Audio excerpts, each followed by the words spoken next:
Cordial saludo, soy Norma Liliana Ruiz Gómez y hoy nos convoca a hablar precisamente de géneros y diversidad. Lo que vamos a hacer hoy es tener un acercamiento sobre algunos conceptos clave para poder entender la temática. Si bien cada uno de los conceptos es necesario que se amplíen y en algún otro momento vamos a ampliarlos, quiero que por el día de hoy tengamos claro lo que tiene que ver con el concepto de género, patriarcado, cultura patriarcal, feminismos de la igualdad y feminismos de la diferencia, masculinidades y los movimientos masculinos que se dan hoy en día. Para poder hablar entonces, como en última instancia, ¿qué se entiende allí por diversidades? Lo primero, como estaba yo diciéndoles, es hablar de género. El género es un constructo, es un concepto que se ha analizado y se ha estudiado a partir de todo el andamiaje del patriarcado. Para poder hablar de género tendríamos que hablar de lo que tiene que ver con la construcción histórica y cultural y la construcción subjetiva de la identidad. Como vemos en la diapositiva, tenemos que si el género se entiende como el objeto de estudio dentro del patriarcado, es necesario entonces saber cuál es la relación que se da entre género y patriarcado. Además, que una de las cosas más importantes que debemos tener en cuenta a la hora de hablar de género es que no solamente se está hablando de una temática que da cuenta de los feminismos, sino además de una temática que se habla sobre masculinidades. Si hablamos de género, es necesario tener en cuenta cómo se da esa relación entre los feminismos y las masculinidades. Si solo nos quedamos hablando del feminismo, estamos perdiendo lo que realmente es necesario entender por género. Entonces, si estamos pensando que el género se enmarca en la cultura patriarcal, pues ¿cuál es la definición de género? Vemos en la diapositiva que está la definición de Joan Scott. ¿Por qué escogí esa definición de Joan Scott?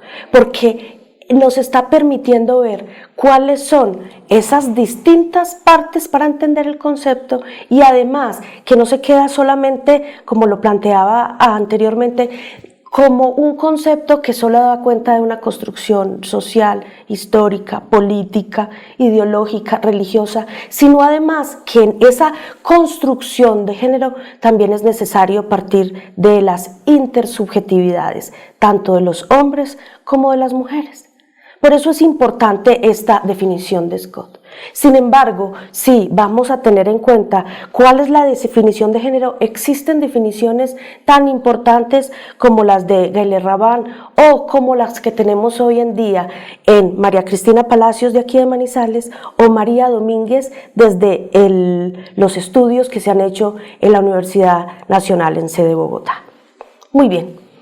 Teniendo en cuenta entonces qué es el género y como esa definición que por el momento he querido presentar de Scott, quiero partir de cómo se dio el nacimiento del patriarcado. ¿Por qué el nacimiento del patriarcado? Porque hoy en día hay teorías y hay teóricos y teóricas que hablan que el patriarcado es natural, innato, desde los procesos de humanización del ser humano. Pero también hay teóricos, hay teorías que nos plantea que el patriarcado nace y no con la humanidad, sino que se construye a través de esos procesos que se van desarrollando a través de las diferentes construcciones incluso religiosas de los seres humanos. ¿Qué tengo yo en esa diapositiva? Un resumen para poder entender cómo se ha dado el patriarcado. Si vemos en la diapositiva, cuando han hecho análisis desde la arqueología a través de todo lo que tiene que ver con la antropología, se encuentran que en el Paleolítico la relación que se daba entre los hombres y las mujeres era una relación igualitaria. Lo que se encuentran a través de los fósiles y de las esculturas halladas es que no existía esa división del trabajo, no existía una jerarquización en la dominación y las comunidades eran igualitarias. Luego de eso, como lo estoy planteando yo allí, existen entonces sociedades matriarcales, matrilocales, donde precisamente el poder y la jerarquía se sustentaba o era más bien privilegiada en la mujer. ¿Por qué? Porque ideológicamente y religiosamente lo que veían precisamente en el Neolítico era que la creación estaba constituida por un ser o nacía de un ser, pero ¿cuál era el ser que daba vida? Era la mujer. Como el ser que daba vida era la mujer, entonces la constitución de las comunidades eran matriarcales y matrilocales. No nos vamos a detener en este momento a hablar de qué significa cada una de esas categorías. Y ya por último, entonces, se ha encontrado cómo pasar del nomadismo al sedentarismo, cómo entonces estas sociedades hortícolas pasan a ser sociedades sedentarias y sociedades agrícolas, y allí empieza a darse precisamente la división del trabajo.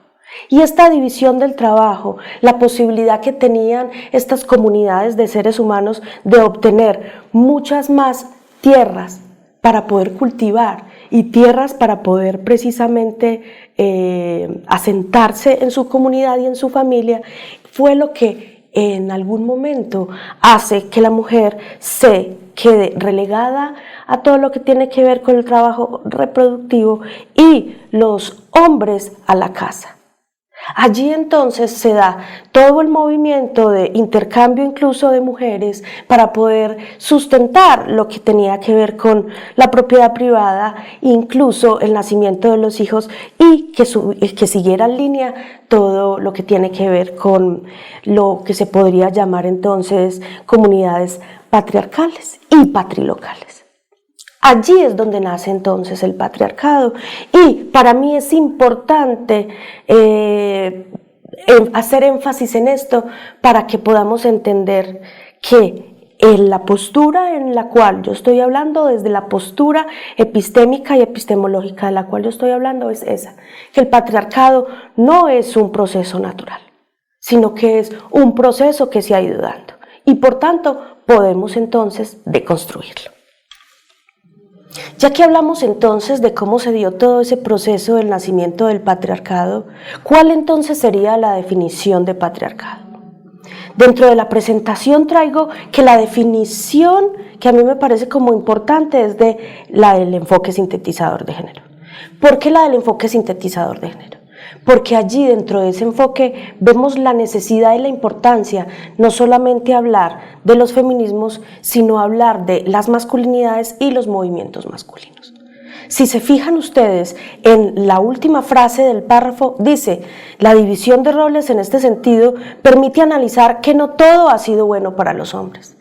En algunos momentos se ha querido decir que el patriarcado, o algunos feminismos han dicho que el patriarcado es el poder, la hegemonía y la dominación del hombre sobre la mujer. Sin embargo, desde el enfoque sintetizador de género y desde la postura que yo he querido mencionar aquí, epistémica y epistemológica, la idea es ver las relaciones no solamente de poder, hegemonía, discriminación, exclusión, solo hacia la mujer, sino los procesos también que se han dado a favor y en contra de los hombres. Así entonces, teniendo ¿qué es género? ¿Qué es patriarcado? ¿Cómo nace el patriarcado? No como un concepto, una categoría o un proceso innato a la humanidad, nacen entonces los feminismos. Muchos dentro de las teorías del feminismo de la contemporaneidad hablan que el feminismo ha tenido 3 olas y cómo el feminismo incluso comienza en la década de los años 60 o 70. Pero no, históricamente algunos plantean que se remonta bíblicamente desde la rebeldía de Adán y Eva. Yo no me quiero ir tan lejos, pero quiero irme como desde precisamente la historia. Y el nacimiento precisamente del feminismo está en la vindicación de los derechos de la mujer, que fue precisamente nacida después de la Revolución Francesa. Recordemos que en la Revolución Francesa sale la Declaración de los Derechos del Hombre y precisamente es desde allí que Olympe de Gouges habla sobre la necesidad de hacer una Declaración de los Derechos de la Mujer y por eso en 1791 ella hace un escrito sobre la declaración exactamente igual a la de los hombres, pero la declaración ella la llama Declaración de los Derechos de la Mujer y de la Ciudadanía. Es allí entonces donde empieza todo lo que tiene que ver con los feminismos. Y luego de eso tenemos, como planteo yo en la presentación, en 1792 el escrito sobre la vindicación de los derechos de la mujer. Esa vindicación plantea y es el nacimiento de los feminismos de la igualdad. Esa vindicación es escrita precisamente por Marie Wollstonecraft y es lo que ha hecho la ruptura necesaria para poder empezar a hablar de cuáles entonces son los feminismos de la igualdad. Hay feminismos de la igualdad y de la diferencia. Los feminismos de la igualdad se dividen en tres. Son los feminismos radicales, liberales y sociales.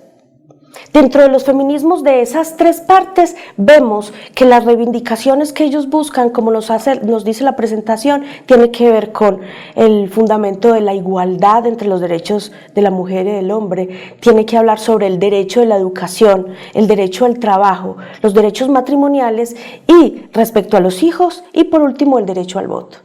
Eso era lo que buscaban los feminismos de la igualdad. Hoy en día, de lo último que se hablan, feminismos de la igualdad, son feminismos, como nos dice la diapositiva, decoloniales y poscoloniales, que nos plantea todo lo que tiene que ver con hacer rupturas del colonialismo, hacer rupturas de la hegemonía, del patriarcado, viendo los movimientos feminismos subalternos y los poscoloniales son feminismos territoriales, feminismos que nacen precisamente en Europa, en los procesos de la India y de África. Hasta ahí entonces tenemos los feminismos de la igualdad y luego vamos a hablar de feminismos de la diferencia. Gracias.